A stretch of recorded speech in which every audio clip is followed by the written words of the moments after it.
Happy Earth Day, third graders. It's kind of a chilly morning in my house today, so I'm sitting here in the living room under a cozy blanket. We don't have school today because I'm getting ready to meet with all of your families, but I thought that we could do a couple things just for fun to celebrate Earth Day. So to get us started this morning, I have a really great book that I've been wanting to read to you. It's called Up in the Leaves. It's actually a true story. So what it says here is, Up in the Leaves, the true story of the Central Park treehouses. So Central Park is a big, giant park in New York City. And I think you're going to be excited to find out what the main character does in Central Park. This book is by Shira Boss, illustrated by Jamie Kristoff. I guess my cat's going to come for the read aloud today too.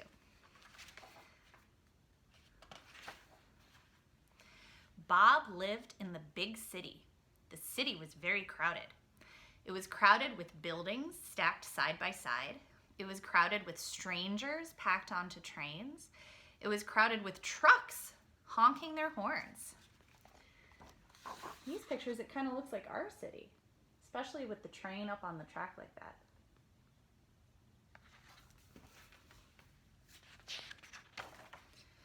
Bob didn't like all that rushing around, the eyes of so many people, all those feet on the ground. He climbed up lampposts. He snuck onto his building's roof. He scaled the walls of the castle in the park. Of course, it's not a real castle, but it sure does look like one.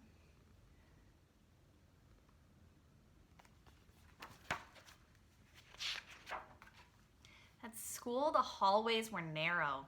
The ceilings were low. The desks were cramped. The bell rang and Bob dashed to Central Park. The park was cool, green, calm. People walked slowly or sat on the ground. Trees waved their branches in the air, inviting him to come up. I know I feel that way sometimes when I walk in nature. How do you feel when you get to go to the park?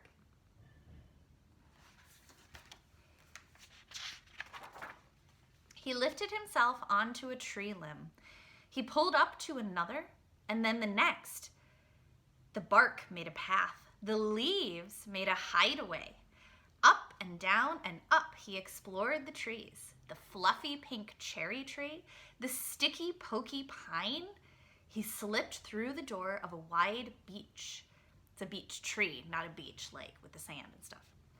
He stepped up the staircase of a tall oak. Each tree was its own world, every limb an adventure. And there he is climbing in one tree. Look how high he gets in that next one. Can you see him there? All the way up at the top of that tree.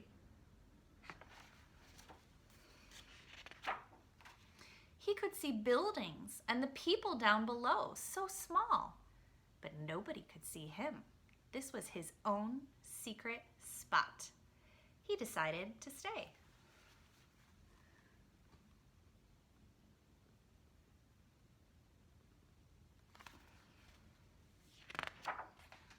Bob scavenged wood and rope from dumpsters.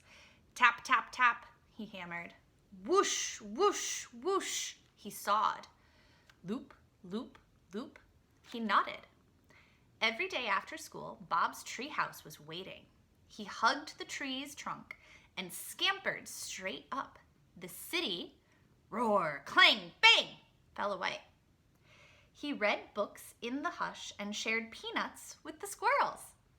He listened to the whir of a dragonfly, the creaking of wood, the flapping of birds.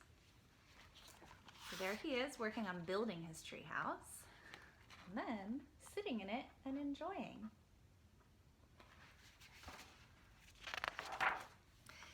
One day, his treehouse was gone. The squirrels had their nests, the birds had their roosts, but the little boy no longer had a place of his own.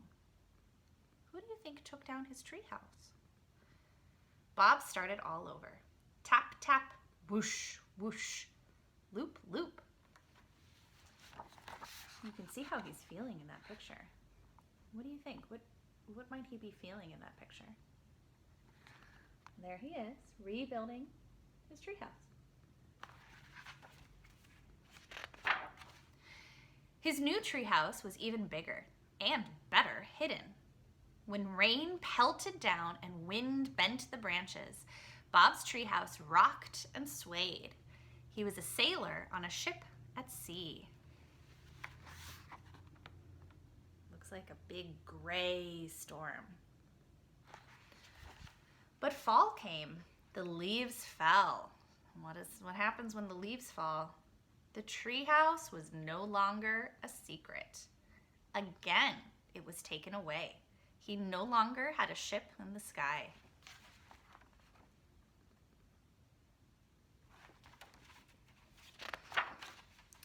There was nothing to do except try again.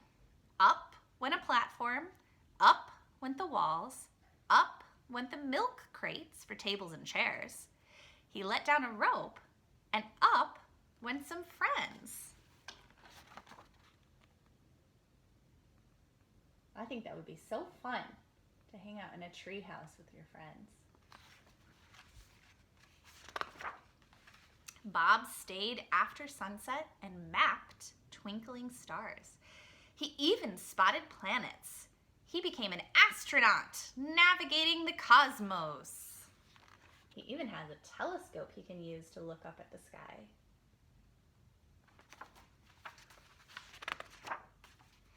The seasons went on, and so did the tree houses. Each one was taken down, but Bob kept building. You can see in that picture, Bob's not a little kid anymore. Looks like maybe he's even a teenager, but he still loves building tree houses. Bob's mother worried. You'll be grown up soon. You can't stay up in trees. She wanted him to go to work like everyone else. But that wasn't for Bob. Shoulder to shoulder downtown, the traffic, the concrete, this air thick with smog.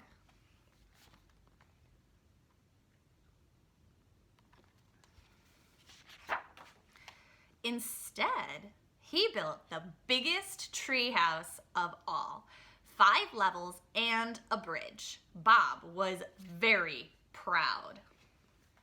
I have to say, that is a spectacular treehouse.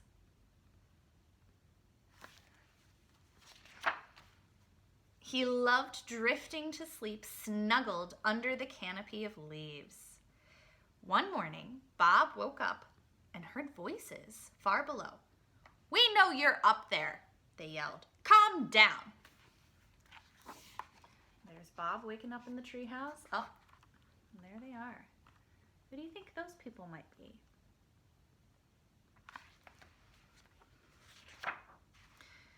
He sadly descended like a fluttering leaf. His adventure was over. He was stuck on the ground. But then, something lucky. The man in charge of the park watched Bob come down.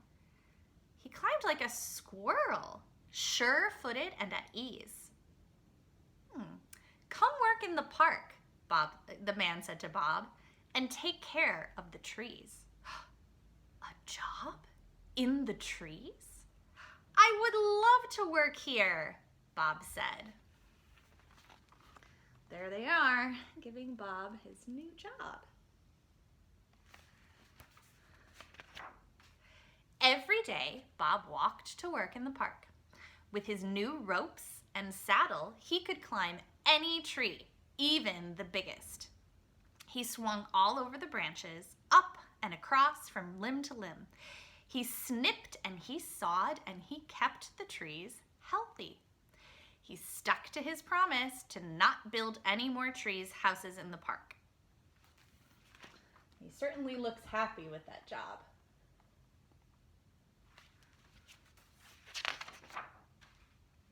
But sometimes at night, he slipped out of bed and walked softly through the city back to his trees. The end. So I want to read you the next page because it actually tells a little bit about how this is a true story. All right, here we go. Epilogue. Bob Redman, that's his real name, built 12 tree houses in New York City's Central Park from the time he was 13 until he was 21. His friends helped him find building materials and construct the hideaways. He crafted each treehouse to have a special view, a balcony overlooking the tree canopy, or a leafy window framing the city's skyline. He named them after stars. Studying the night sky was one of his favorite things to do in the magical treehouses. Now, Bob lives in an apartment near the park. Trees cover the roof, and it has skylights so he can gaze at the moon and stars. Bob takes care of trees all over the city. He escapes high into the branches, just like when he built his tree houses. I went straight up, he says. The higher the better, so only squirrels and birds could go higher. And here's a picture of the real Bob. There he is. He's even in a tree in this picture. All right, what did you think of this book, guys? I really like it because when I was a kid, and even when I was in college, I really, really liked climbing trees too. So I feel like maybe I'm a little bit similar to Bob. Now, I don't work with trees anymore, but I still think it's a really great book, and it's a book that celebrates nature today for Earth Day. All right, stay tuned. I'm going to post an art activity later on today. Have a great day.